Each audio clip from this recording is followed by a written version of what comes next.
Bonjour et bienvenue. Dans cette vidéo, je vais te donner les démarches à suivre pour déposer ton livret A. Pour cela, il y a plusieurs étapes à respecter.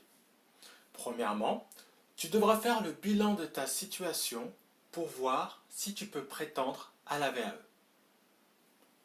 Deuxièmement, tu devras bien évidemment te poser les bonnes questions. Et troisièmement, je te montrerai comment faire pour valider ton projet.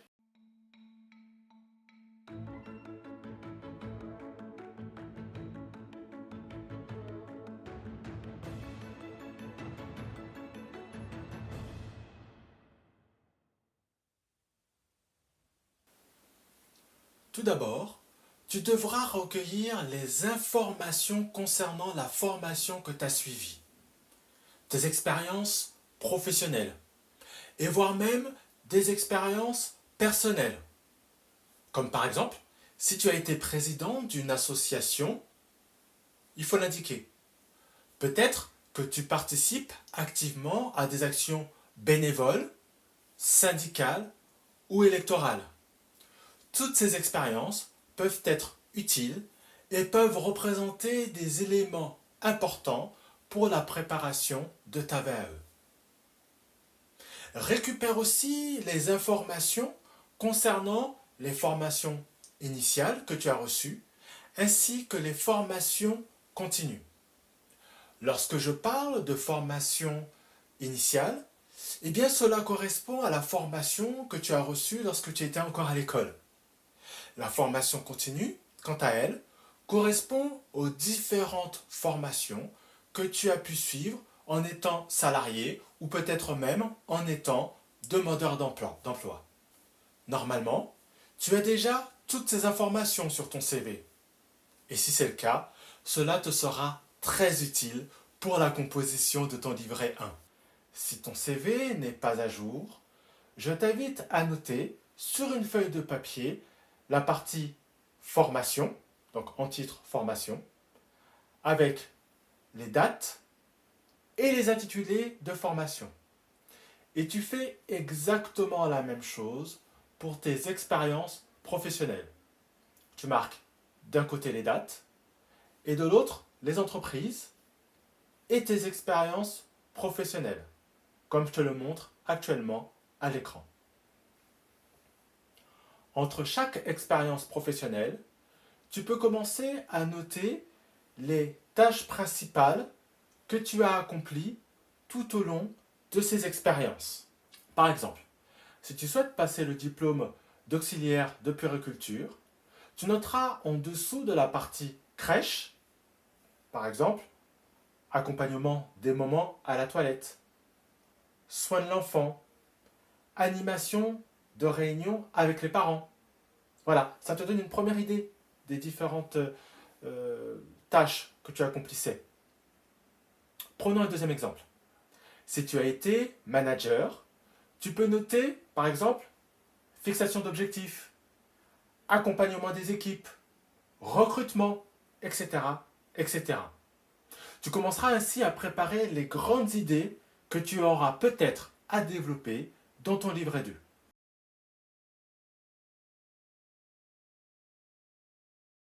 Deuxièmement, pose-toi les bonnes questions. Oui, tu auras besoin de te poser un certain nombre de questions afin de mesurer ta véritable motivation. Car, il faut le savoir, préparer une VAE réclame du travail et de l'investissement. La première question que tu pourrais te poser, est-ce que tu es motivé et est-ce que je suis prêt à tout faire pour obtenir ma certification? Deuxième question, suis-je capable de persévérance? Suis-je capable d'autonomie? Suis-je capable de rechercher les informations nécessaires pour entreprendre ma démarche? Ai-je suffisamment de temps libre pour rédiger mon livret 2? Suis-je capable de m'organiser avec rigueur pour travailler régulièrement sur mon dossier de VAE? Les estimations montrent qu'il faut s'investir à la hauteur d'une demi-journée de travail par semaine sur une durée de 4 à 6 mois environ.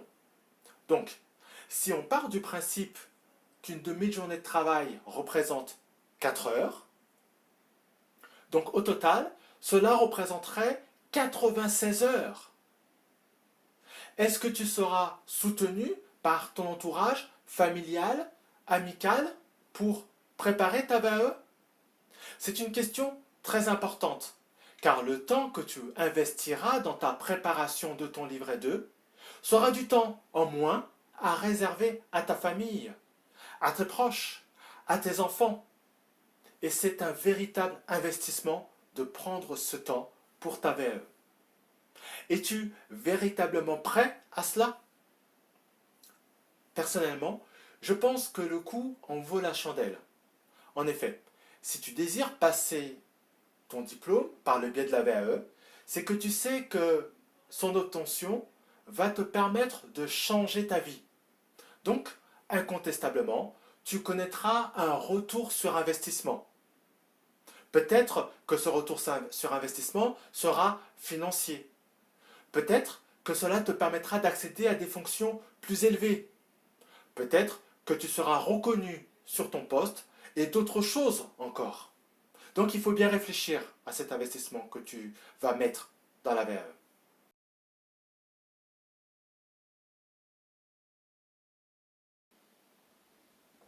Le troisième point concerne la validation de ton projet de VAE.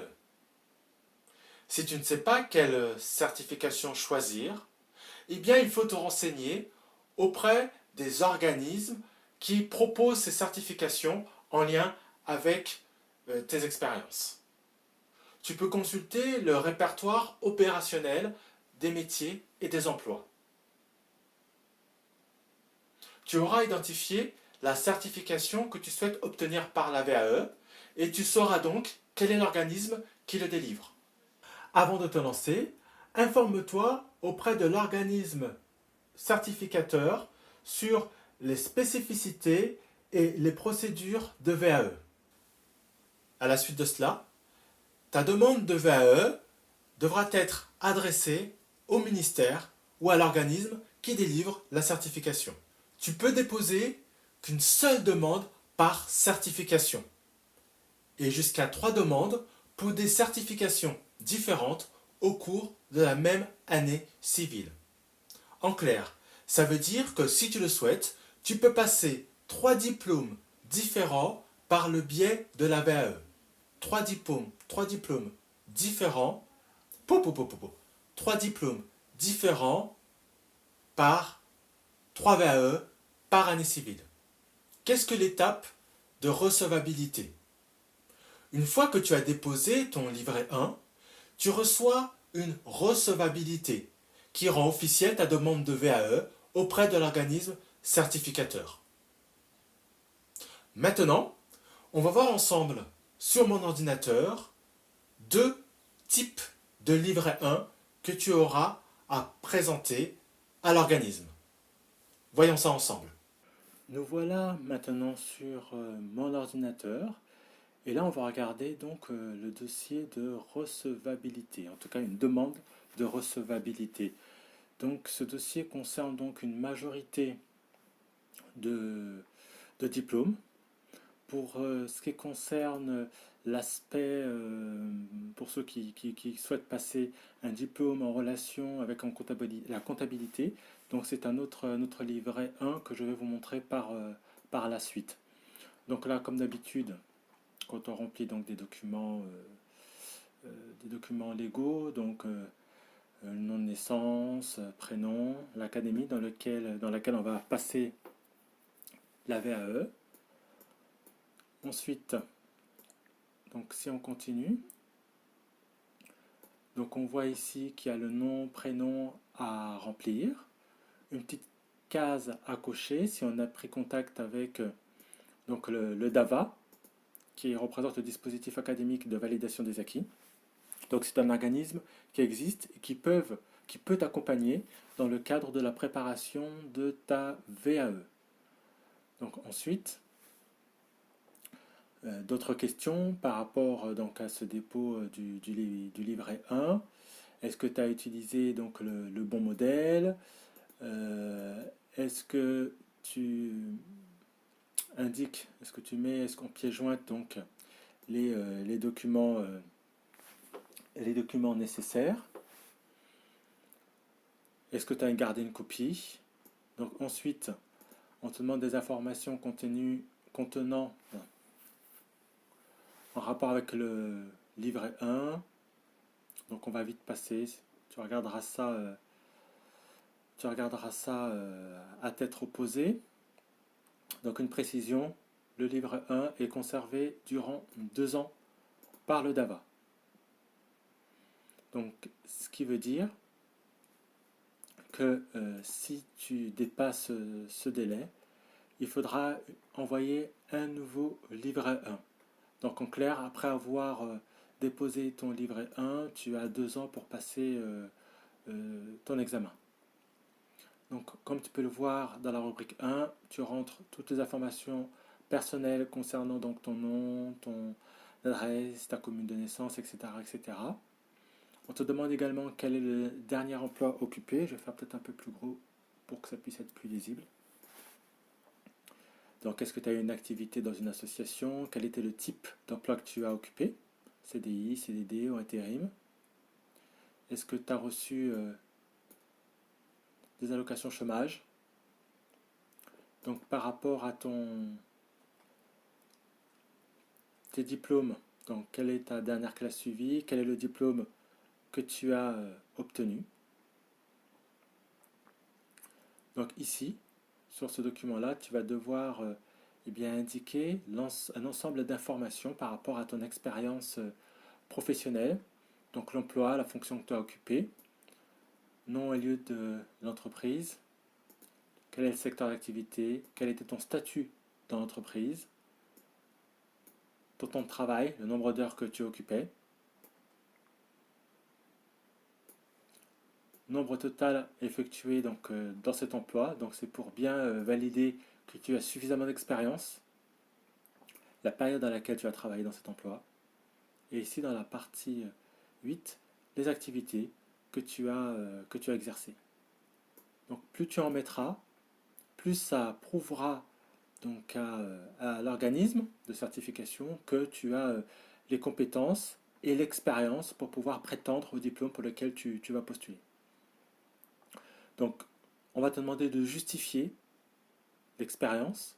Donc tout d'abord, tu devras fournir donc des éléments concernant ton identité. Ensuite, par rapport à ton expérience, tu devras remettre des attestations de tes différents employeurs, des bulletins de salaire pour bien prouver que tu as bien travaillé à ces postes. Si tu as exercé sur des postes en tant que bénévole, pareil, il faudra des attestations.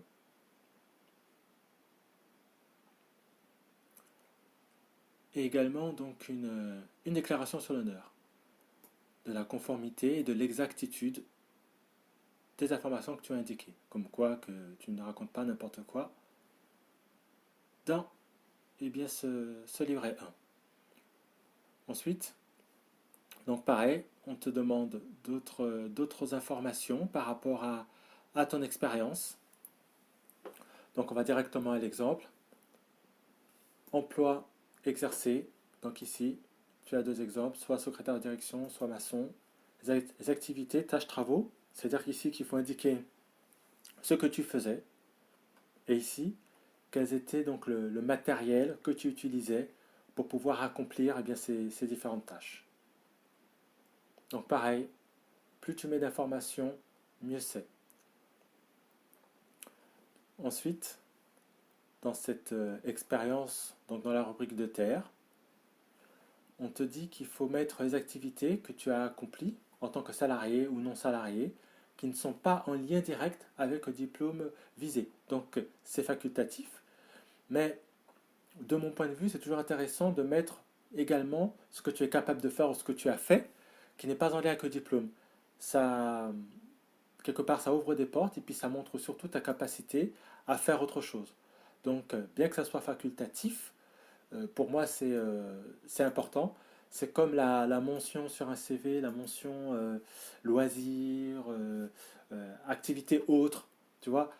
C'est toujours bien pour un futur employeur ou pour d'autres personnes qui vont t'évaluer de voir un peu ce que tu sais faire, ce que tu es capable de faire et tes intérêts surtout. On poursuit donc le document. Donc là, on passe sur la partie diplôme, où tu devras donc indiquer les différents diplômes que tu as obtenus, dans quelle académie, quelle année, et le numéro du diplôme. Donc là, c'est pour vraiment confirmer ton niveau scolaire. Donc si tu as plusieurs diplômes, tu les indiques ici. Avec, bien entendu, les photocopies des documents.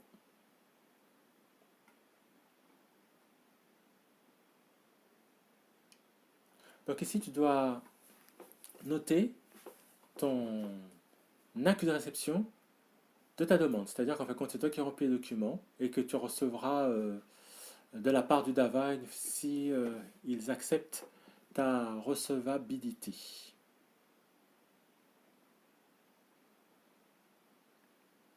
Ensuite ici, tu dois indiquer la liste de documents que tu joins à ta demande.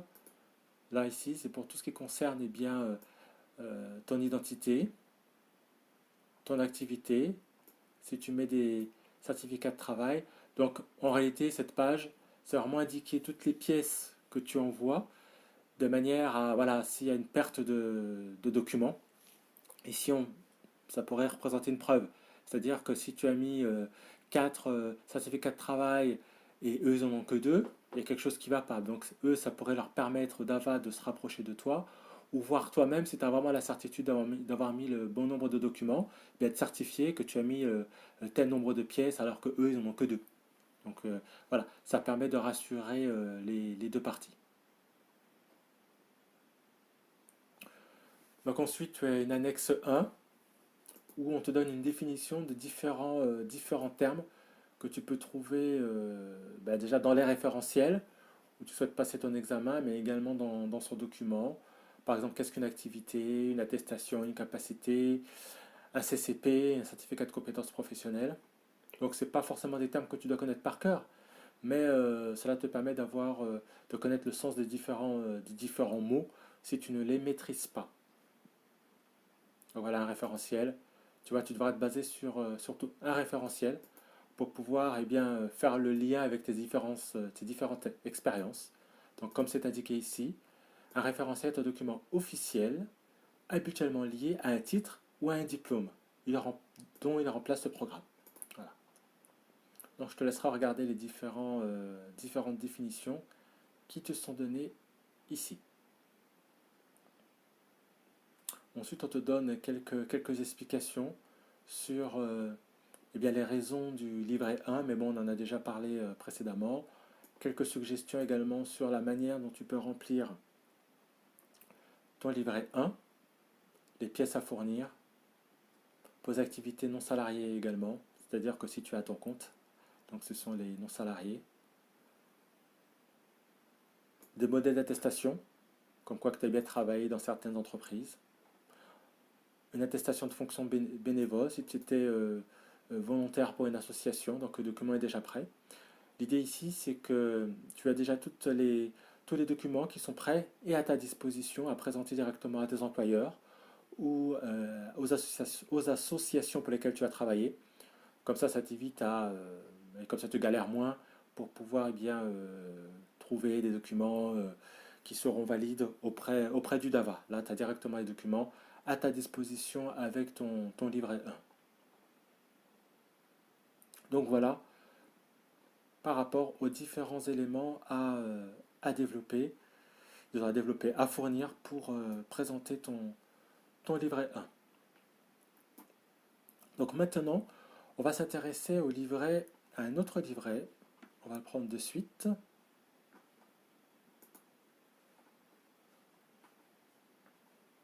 Ça concerne donc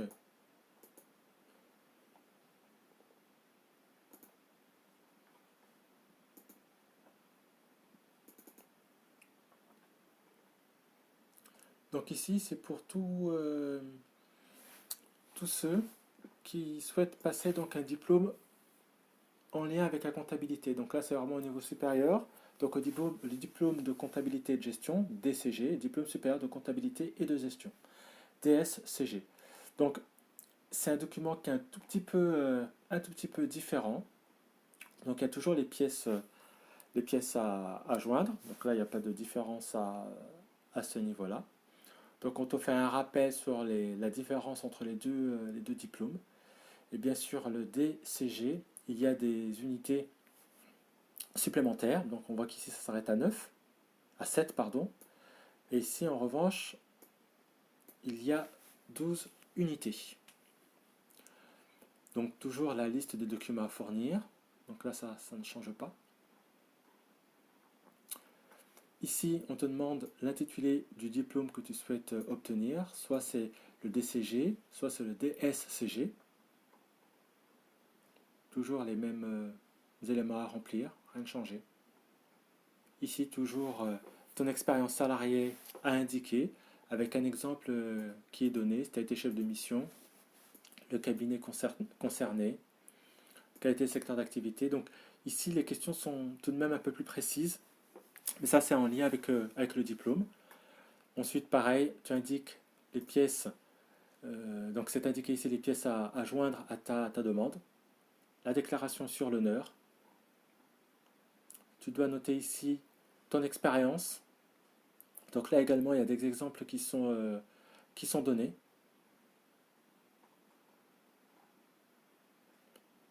En 4, tu dois indiquer donc tes diplômes, tes certificats et attestations. Dans quelle académie tu l'as passé, quelle année, et les numéros justificatifs. Si jamais tu n'as pas eu le diplôme, donc c'est bien indiqué ici, vous avez bénéficié de décision de valeur pour le diplôme visé. Oui, si oui, mentionnez les unités acquises. Donc il est possible que tu aies eu à passer ce diplôme, par exemple, en candidat libre, et que donc tu as certaines unités, pas d'autres. Donc ici, on te demande quelles sont les épreuves que tu as acquises. Donc tu vois, par rapport aux différentes unités qu'on a vues au tout début. Donc comme on a vu dans l'autre livret, on te donne toutes les explications en lien avec le livret 1, pourquoi, quelle est son utilité, comment tu peux le remplir, quels sont les justificatifs à fournir, comment présenter les justificatifs, où retourner bien le livret 1, donc en fonction de ton académie. Donc là, tu as tous les rectorats et toutes les adresses. Donc voilà, il y en a de nombreuses, comme tu peux le voir ici, avec moi. Et pareil, comme on l'a vu dans l'autre livret, les attestations d'emploi, attestations de fonction de bénévoles, attestations de formation. Ici, ce sont des documents qui sont réservés au service académique, donc c'est pour estimer ton livret 1. Et ici, la décision de recevabilité de ta demande, donc partie à remplir par le demandeur. Eh bien oui, il faut bien faire le travail à la place des fonctionnaires. Donc voilà pour ce qui concerne le deuxième livret 1, qui concerne donc les diplômes en lien avec la comptabilité, diplôme supérieur de comptabilité et de gestion et diplôme de comptabilité et de gestion, donc le DCG et le DSCG. Donc voilà pour ces deux livrets que je voulais te présenter. Si tu as apprécié cette vidéo, n'hésite pas à mettre un pouce.